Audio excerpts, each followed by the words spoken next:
यति बेला हामी गल्याङ नगरपालिका वडा नम्बर 1 को मालुङ्गा अवस्थित छौँ, जहाँका खेतबारीमा अहिले मकै लगाइएको छ र मकैमा धेरै नै किराले काटेको, पातहरू काटेको र किरा लागेको भन्ने समस्या आएको सुनिएको छ। त्यसकारणले आज हामीसँग गल्याङ नगरपालिकाका कृषि शाखा प्रमुख शिव ढकाल सर हुनुहुन्छ। उहाँले केही कुरा बताउन जानुभएको छ। जहाँ हामीसँग यो मकैबारीको किसान पनि हुनुहुन्छ। सर, यो के समस्या होला? यो अहिले नेपालमा एकदम भयानक रूपमा फैलिरहेको अमेरिकी फौजी किरा हो। हजुर। यसले चाहिँ यो मकै बालीमा, हजुर, मकै बालीको हरेक अवस्थामा यसले मकै बालीमा चढ्छ। हजुर। होइन, यसलाई फौजी किरा भन्नु कारण पनि के छ त भन्दाखेरि, यसलाई फौजी किरा भन्नु किन, यिनीहरू यो किरा एकैचोटि ठुलो जमातमा आएर ठुलो क्षेत्रफलमा असर गर्ने भएको, क्षति पुर्याउने भएको भएर यसलाई फौजी किरा भनिएको। हजुर। र यसको अर्को के छ भन्दा यो दिउँसोमा यसले खाँदैन, त्यो भनेको रातिमा बढी एक्टिभ हुने भएको भएर दिउँसो यो हामीले दिउँसो हेर्दाखेरि यसलाई हेर्ने भने जस्तै यहाँ देख्नु चाहिँ हामी यसलाई चाहिँ गुबो च्यातेर निकाल्यौँ। हजुर। यसलाई गुबो च्यातेर किन दिउँसोमा यो रातिमा बढी खाने भएको दिउँसोमा छारीमा लुक्नु खोज्छ। छारीमा लुक्दाखेरि यसले चाहिँ गुबोमै लुक्ने यसको बानी भएको भएर यसलाई चाहिँ हामीले बाहिरबाट देख्न सकिँदैन।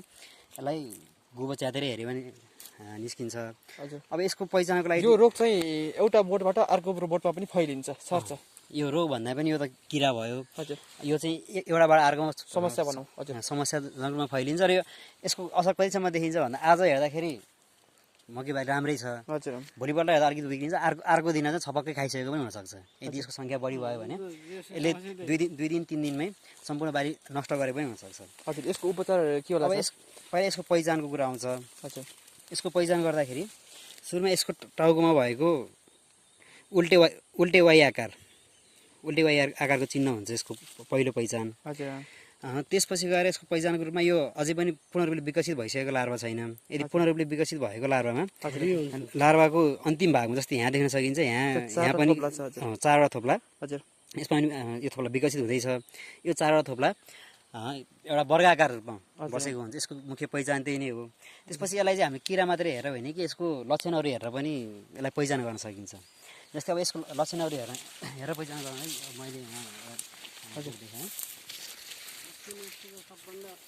अब यसको लक्षणमा यसले पात चाहिँ पुरै पहिला सुरुको तलको पात चाहिँ धुजा परेर खाएको देखिन्छ। हजुर। होइन, त्यसपछि क्रमगत रूपमा यसले माथि खाँदै गर्दाखेरि यो यसको बढी असर गुबोमै हुन्छ। यसले गुबो नै नष्ट पारिदिन्छ। र यसको अति नै असर हुँदाखेरि हाम्रो यो गुबो नै केयर, पात नै केयर भने ठुटा मात्रै देखिन्छ।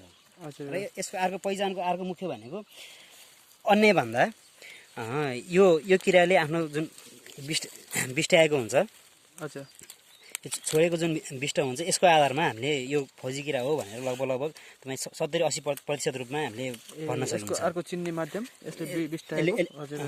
यसले बिस्ट्याएको जुन दिशा हुन्छ त्यो, अब त्यो दिशाको पनि अलिक के विशेषता छ भन्दा यो पहिलो अवस्थामा यो चियापत्तीको दाना जस्तो भयो। हजुर। हजुर। र अझै अलिकति विकसित अवस्थाको लार्वाको जुन बिस्ट्याएको हुन्छ त्यो भनेको भुस सरे जस्तो देखिन्छ। त्यो यहाँ अहिले अति बढी नै आक्रामक रूप नआइसकेको हुँदाखेरि त्यो लक्षण हामी झ्याप देख्न सकिएन यहाँ। अब यसको पहिचान र मुख्य क्षति यही नै हो। यसले चाहिँ एकै रातमा ठुलो क्षति गर्ने र यो एउटा जमातमा आउने भएको भएर यसलाई फौजी किरा भनिएको हो। यो हाम्रो गल्याङ नगरपालिकामा यही वर्ष हामीले जुन बेमौसमी मकै लगाएका थियौँ त्यो बेमौसमी मकैमा पनि देखिएको थियो। तब यसको चाहिँ भन्नलाई हामीले फल आर्म्यौँ भने पनि यो लगभग हरेक सिजनमा देखिने। साथसाथै यसले मकै बाली मात्र नभएर मकैपछि धान, गहुँ, मकै, विभिन्न तरकारी बालीहरू हरेक बालीमा असर गर्ने भएको भएर यसको बेलेमा नियन्त्रण गर्न अति नै जरुरी देखिन्छ। अघि मैले भन्दै गर्दाखेरि अलिकति वयस्कको जुन बिस्ट्याएको हुन्छ यहाँ ठ्याक्कै भुसरे जस्तो हो, हामीले यो राम्रोसँग देख्न सकिन्छ। हजुर। यो भनेको उसले बिस्ट्याएको। यदि यस्तो खालको विषय देखियो भने त्यो पक्कै पनि फौजी किरा हो भनेर हामी 80% स्योर हुन सक्छौँ। त्यसपछि यो अब यसलाई हामीले गुबो फोरेर हेर्दै गर्दाखेरि तपाईँले अब यहाँ यो देख्न समस्या गलेङ नगरपालिका वडा नम्बर 1 को मात्रै हो कि अरू वडामा पनि हिँड्दै गर्दा यो समस्या देख्नु भएको छ? यहाँ यो समस्या गलेङ नगरपालिका 1 नम्बर वडा मात्रै नभइकन ward number 1, ward number 2, ward number 3, हजुर वार्ड नम्बर 7 अहिलेसम्म यी 4वटा वडामा अलिक समस्या कस्तो देखिएको छ अहिलेसम्मको हाम्रो अनुगमनबाट। र हाम्रो अनुगमन चाहिँ अब हरेक वडामा जारी नै रहन्छ। हजुर त्यसपछि हरेक वडामा जहाँसम्म लाग्छ अब अहिले अघिल्लोचोटि चाहिँ हाम्रो वार्ड नम्बर 9 हजुर वार्ड नम्बर 9 वार्ड नम्बर 7मा अलिकति बढी आक्रामक देखिएको थियो। हजुर तर अहिले चाहिँ यो वार्ड नम्बर 1, 2, 3, 7 तिर बढी आक्रामक देखिएको हुँदाखेरि सम्पूर्ण वडालाई नै असर गर्छ कि भन्ने आकलन पनि गर्न सकिन्छ। यो समस्या उन्नत जातको मकैमा मात्र देखिने हो कि लोकलमा मात्र देखिने हो कि होइन यसमा मात्र भन्ने हुन्न जुनमा पनि देखिन सकिन्छ भन्ने के छ सर? यसको यस्तोमा मात्रै देखिने नदेखिने भन्ने त्यस्तो हार्ड एन्ड फास्ट केही पनि छैन। हजुर तर साधारणतः के देखिन्छ भन्दा हाम्रो जुन लोकल जातको मकैहरूमा यसको असर अलिकति कम देखिएको छ। हजुर र जुन हाम्रो उन्नत जातको अझ खास गरी हाइब्रिड जातको मकैमा यसको असर अति नै बढी देखिएको हुँदाखेरि सकेसम्म हामी लोकल जात लगायौँ भने यसको क्षति केही कम गर्न सकिन्छ कि भन्ने आकलन गर्न सकिन्छ। हजुर हजुर सर, ल यी सबै कुराको लागि तपाईँलाई धेरै धेरै धन्यवाद। हस्, धन्यवाद हजुरलाई नि।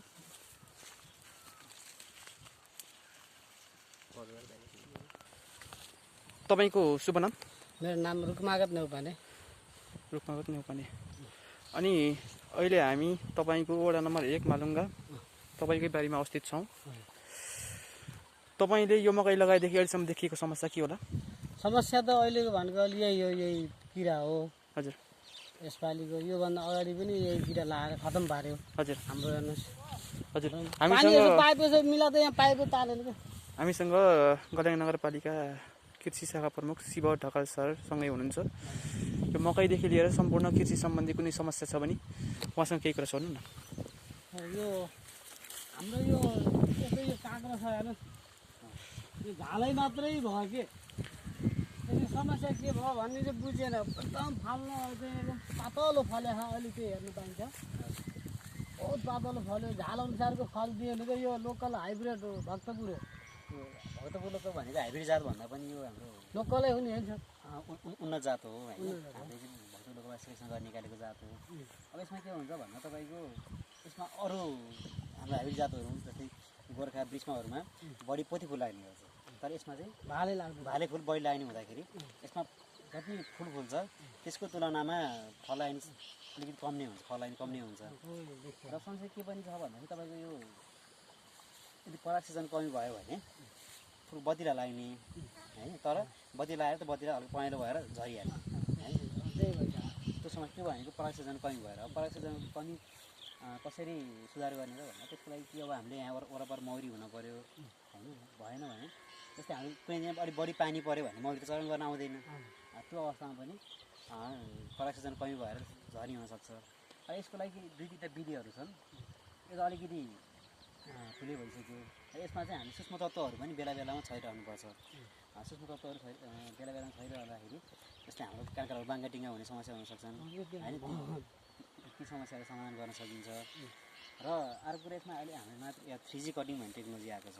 यो 3G कटिङ भन्ने टेक्नोलोजी खास गरी हाम्रो भक्तपुर लोकल लगायतका जस्ता जुनमा बढी भाले फुलहरू लाग्छन् त्यो बालीको लागि भनेर आएको छ। अब त्यसको लागि के भने हाम्रो बेरमा तपाईँ लगभग 7-8 पातको भइसकेपछि त्यसको मुन्टा चिउँदिने। त्यसपछि त्यहाँबाट फेरि हाँगा हाल्छ।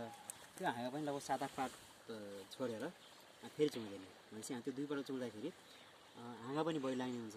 र त्यो तेस्रो हाँगामा चाहिँ पोथी फुल बढी फुल लाग्ने हुँदा उत्पादन पनि अलिक राम्रो हुन्छ। त्यो एउटा यस्तै सर, यो जस्तै अब तपाईँले यो परागसेचन भन्नुभयो नि त, अब यसलाई अलिअलि यसो बिसारी जस्तो त्यो मुट मल जस्तो छर्छ हामीले होइन, त्यो छर्यो भने फेरि त्यो आउँदैन, त्यो गन्धले त त्यो आउँदैन नि। अब त्यो परागसेचन नभएपछि त उ त लाग्दैन फल त। त्यो त छर्नै भयो भने त्यो नसर यो हुँदैन। यसलाई यस्तो समस्या छ क्या, हुँदै हुन्न। तपाईँले त्यो आउँदैन, त्यो नआएपछि फल्दैन। त्यसै त्यसो छँदै खासै त्यसले असर गर्दैन होइन। गन्धले चाहिँ भाग्दो रहेछ नि त होइन, गन्ध त अलिकति हामीले अलि पातलो बनाएको अलिकति बढी कडा भयो भने हो होइन। त्यो हामी अब 2-4 दिन छरिने सर होइन। रेगुलर बेसिसमा त्यो परागसेचन जब मौरी आएर बस्यो नि अनि बल्ल मात्रै मेरो काँक्रा फल्न थालेको। म त्यसपछि म छोडिदिएँ त्यो मुख छर्ने।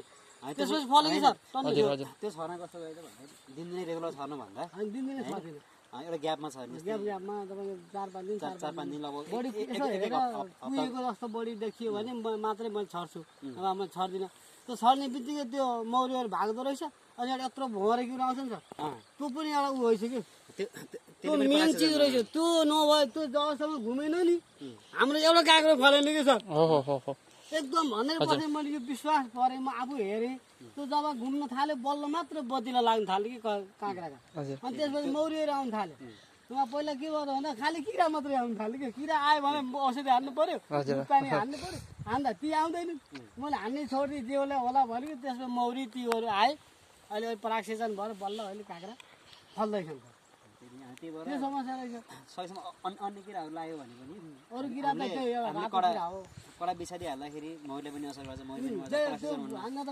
भाग्यो नि त निम जाने बिसादी प्रयोग गर्ने हजुरलाई जुन भन्नुभयो गाईको पिसाब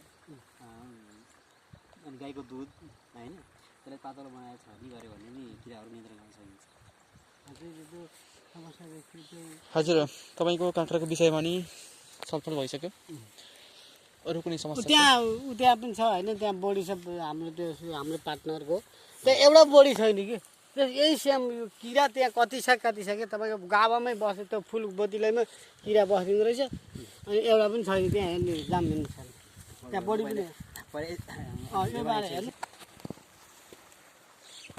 हामी यस कार्यक्रमको अन्तिम चरणमा छौँ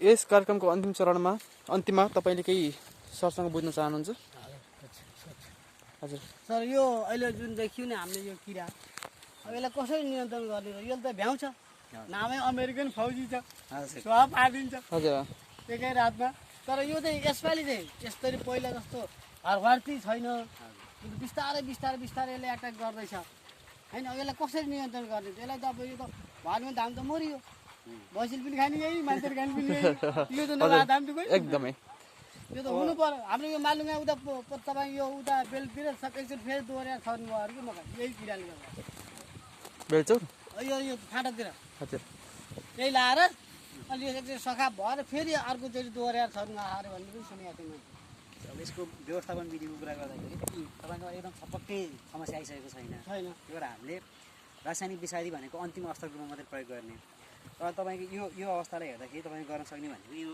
जुनमा नष्ट गरेको यो लक्षणहरू देखिए हजुर त्यसलाई चाहिँ गोबरदेखि नै यसरी मिच्दिने यसरी मिच्दाखेरि यो किराहरू भित्रै मर्न जान्छन् र यसरी यो किराहरू मरेर अन्य फैलिन पाउँदैनन् त्यो भने पहिलो स्टेप भयो त्यो गर्दाखेरि पनि तपाईँले अझै अलिकति केही बढे जस्तो लाग्यो भने तपाईँ अब चाहिँ निमजन्य विषादी प्रयोग गर्ने निमजन्य विषादी प्रयोग गर्दाखेरि आफूलाई स्वास्थ्य हानिकारक भएन अनि गाई बस्तु खाने केही समस्या भएन त्यो गर्दाखेरि पनि अझै अब फैलिँदै छ भन्ने जस्तो लाग्यो भने त्यो अवस्थामा हामीले हाम्रो विषादीहरू प्रयोग गर्नुपर्छ विषादीमा चाहिँ रासायनिक विषादीमा इमामेक्टिन बेन्जोएट त्यसपछि स्पिनोसाइड अनि क्लोरएन्थ्रामिन यी तिनवटा विषादीहरू प्रयोग गर्दा राम्रो हुन्छ अब यसमा पनि अब इमामेक्टिन बेन्जोएटको मार्केट नेम भनेको तपाईँको बजारमा किङसारको नाममा पाइन्छ स्पिनोसाइड चाहिँ स्पिनोरामको नाममा पाइन्छ र क्लोरएन्थ्रामिन चाहिँ अल्कोराको नाममा पाइन्छ यी तिनवटा विषादी प्रयोग गर्न सकिन्छ यसको व्यवस्थापन विधि त्यही नै एउटा यसको अर्को व्यवस्थापन विधि के छ भन्दा हामीले